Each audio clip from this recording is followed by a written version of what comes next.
friends, welcome to Ashwinbharathivlog. இன்னைக்கு வீடியோவில் ஒரு மாங்காய் சர்பத் தான் பார்க்க போகிறோம். நம்ம வந்து நார்மலாக மாம்பழத்தில் மாங்காய் ஜூஸ் குடிச்சிருப்போம். இன்றைக்கி வந்து மாங்காயில் மாங்காய் சர்பத் தான் செய்ய போகிறோம். மாங்காய் இப்போ எப்படி செய்யுதுன்னு பார்க்கலாம். இந்த மாங்காய் சர்பத்துக்கு நான் வந்து ஒரு பெரிய மாங்காவை நல்லா கழுவி தோல் சீவி எடுத்துக்கலாம். இதை தோல் சீவிட்டு நல்லா இந்த மாதிரி கட் பண்ணி எடுத்துக்கலாம். இதை வந்து குக்கரில் நல்லா குழையிற அளவுக்கு நல்லா ஒரு 5-6 விசில் வச்சு எடுத்துக்கலாம். இதுக்கு வந்து நான் 1 கிளாஸ் அளவு தண்ணி சேர்த்துக்கிறேன். நம்ம தண்ணி அதிகமாக சேர்க்க தேவையில்ல, 1 கிளாஸ் போதும் இதுக்கு. இப்போ பார்த்திங்கன்னா ஒரு 5-6 விசில் வச்சு எடுத்தாச்சு. நல்லா மாங்காய் பார்த்திங்கன்னா இந்த அளவுக்கு குழஞ்சிருக்கணும். இதை ஒரு மிக்ஸி ஜாரில் சேர்த்துக்கலாம். நல்லா ஆற வச்சு சேர்த்துக்கணும்.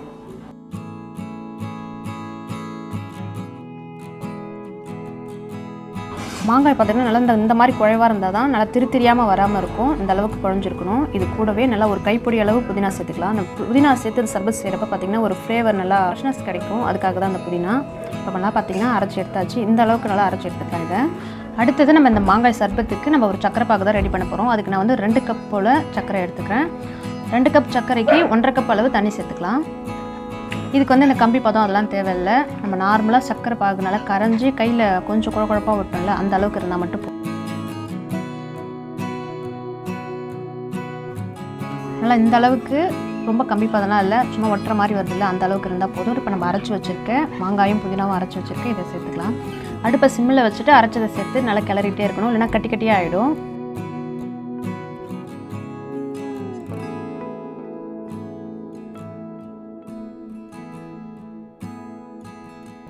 நல்லா கரண்டியாலே கிண்டிக்கலாம். கரண்டியாலே கிண்ட முடியலன்னா அந்த மாதிரி ஒரு விஸ்க் இருந்ததுன்னா அதை வச்சு நல்லா கிளறினா நல்லா கட்டி இல்லாமல் கரெக்டாக வந்துடும். நல்லா இந்த அளவுக்கு கட்டி இல்லாமல் வந்தால் போதும். இப்போ இது கூடவே ஒரு 1/2 ஸ்பூன் மிளகுத்தூள் சேர்த்துக்கலாம். வறுத்து அரைச்ச ஜீரகப்பொடி ஒரு 1/2 ஸ்பூன். இது கூடவே கொஞ்சமாக உப்பு ஒரு 1/2 ஸ்பூன் சேர்த்தா போதும். இது கூடவே ஒரு எலுமிச்சம்பழத்தை பிழிஞ்சு சாறு எடுத்து வச்சுருக்கேன். இதையும் சேர்த்துக்கலாம். இதெல்லாம் சேர்த்து நல்லா கலரிக்கலாம். நம்ம மசாலாலாம் போட்டு ரொம்ப நேரம் கொதிக்க தேவையில்லை, சும்மா ஒரு 2 நிமிஷம் மட்டும் இருந்தால் போதும். இது கூடவே நான் க்ரீன் கலர் ஃபுட் கலர் சேர்த்துக்கிறேன். நீங்கள் வேணும்னா சேர்த்துக்கலாம். இந்த சேர்க்குறப்ப தான் பார்த்திங்கன்னா கொஞ்சம் கலர்ஃபுல்லாக குடிக்கிறதுக்கு நல்லாயிருக்கும். நான் கொஞ்சமாக தான் சேர்த்துருக்கேன். நீங்கள் வேணும்னா சேர்த்துக்கலாம், நல்லா விட்டுடலாம். பார்த்திங்கன்னா சர்பத் ரெடி ஆகிடுச்சு.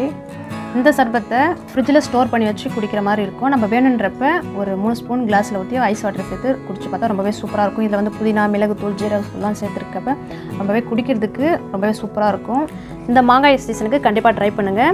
இது வந்து 15 நாள் வரைக்கும் நம்ம ஸ்டோர் பண்ணி வச்சுக்கலாம் ஃப்ரிட்ஜில். நம்மளுக்கு எப்போ டக்குன்னு வேணுமோ அப்போ எடுத்து நம்ம குடிச்சிக்கலாம். கண்டிப்பாக ட்ரை பண்ணுங்கள். இந்த வீடியோ பிடிச்சிருக்குன்னு நினைக்கிறேன். இந்த வீடியோ பிடிச்சிருந்தா மறக்காமல் ஒரு லைக் பண்ணுங்கள். புதுசாக பார்க்குறவங்க மறக்காமல் நம்ம சேனலை சப்ஸ்கிரைப் பண்ணிக்கோங்க.